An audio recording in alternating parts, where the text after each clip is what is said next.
Hello and welcome to the Indian Classical Guitar Academy. Today we're going to talk about Raag Shuddha Sarang. This is a very unique rag that doesn't really have any comparable scale or mode in Western music. It's a very unusual melodic framework that it uses that you just can't really find in any other part of the world apart from North India.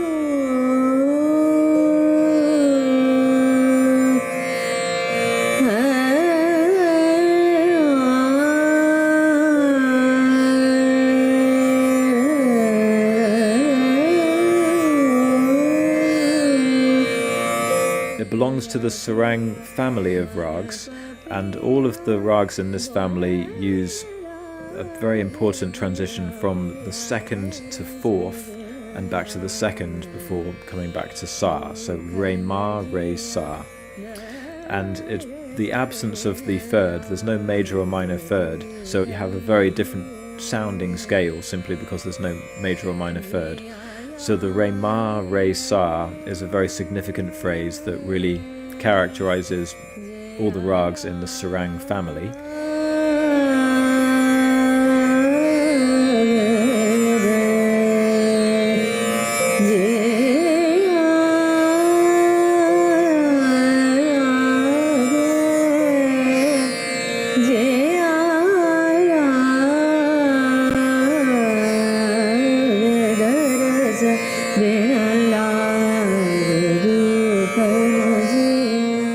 The particular structure of Raag Shuddha Sarang uses the first, second, but then the sharp fourth on the way up. So it has the combination of two different fourths, natural and sharp. So it uses the first, second, sharp fourth, then the fifth and the major seventh. So this is sa, re, tivra ma, pa, ni, sa.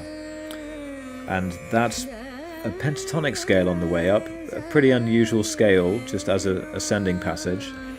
And you could compare that a little bit to a Lydian type of sound because it has the sharpened fourth, which signifies the Lydian mode in Western music. But what happens in the descending really takes it quite far away from what you'd think of as being a Lydian sound. So there's a little bit of that Lydian mode in there, but there's something altogether different happening. When we look at the descending passage, it has the sa, ni, da, pa, which is the first, seventh, sixth, fifth. So that's actually still from the Lydian scale. But then on the way down, it really emphasizes the re, ma, re, using that natural fourth again. And the natural fourth in that phrase is actually given much more significance overall than the sharp fourth that we used in the ascending passages. So you can actually use both of these fourth degrees, both the Shud ma and Tivra ma. They can be used in very close succession in phrases that can appear to be going in a variety of directions.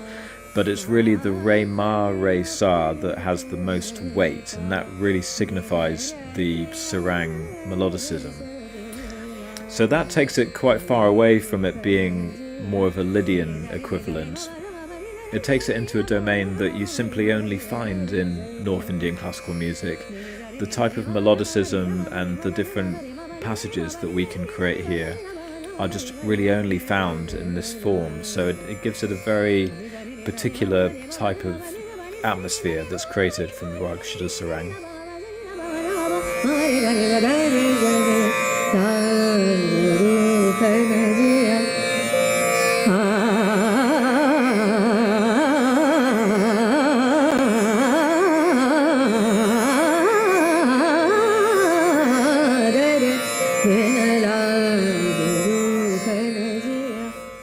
This rag is primarily thought of as a vocal rag, and that means that even if it's being played by a sitarist or by a sarod player, you always have to give a lot of respect to the weight that each note has to hold and focus on the nuances of different ornamentations, and the approach to phrasing always has to be very particular because of the ascending and descending order being very specific and unique to this rag.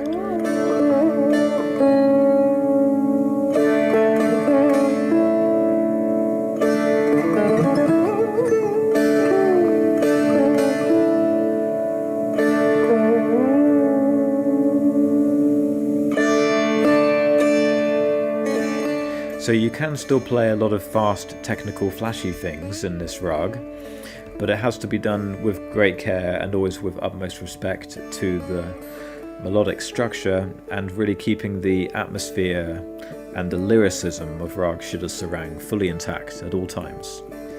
I've actually made a guitar course to explore this rag, and you can access this by becoming a member of the Indian Classical Guitar Academy.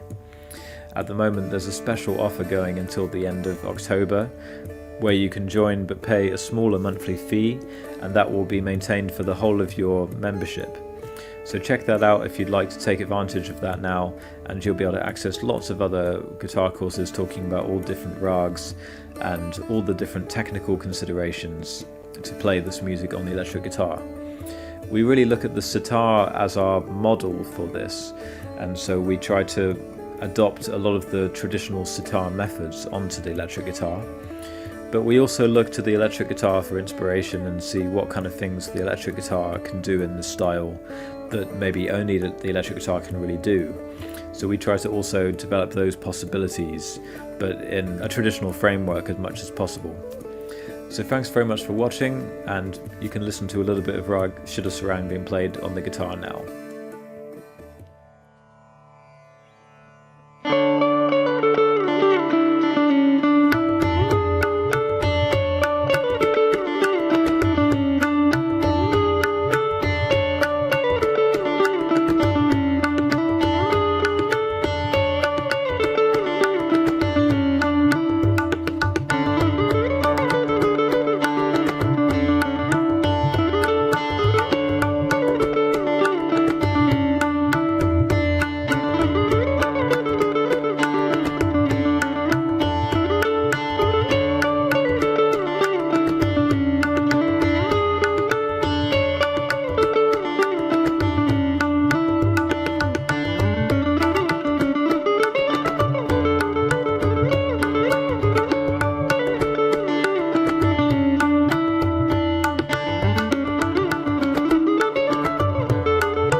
If you want to start one of these courses, you can buy them individually, or you can subscribe monthly to access all of them. For subscribers, there will be new content every month, including live streams where we can answer your personal questions and go into more detail about applying this material.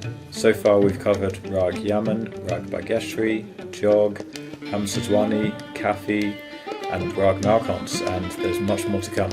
This body of work is a culmination of the 18 years experience I have as a guitar teacher, combined with the knowledge acquired through studying the sitar directly, and then adapting that material using the guitar techniques that suit this style best. To create these courses and gather the most authentic material possible, I work closely with other Indian classical musicians such as Manish Pingle and Gurdeng Riot. I'd like to give a special thanks to my guru Roopa Panesar, who has guided me in the creation of these courses. Much of the material has been adapted directly from my training with her.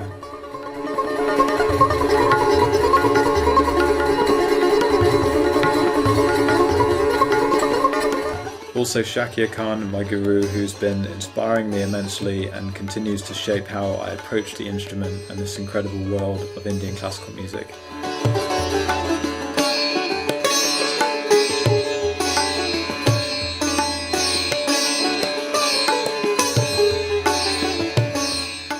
So come and join us at the Indian Classical Guitar Academy to start this journey. The first 50 subscribers will get a reduced price every month for the whole duration of their membership. So come and be one of the first guitar players to realise what it means to be an Indian classical musician.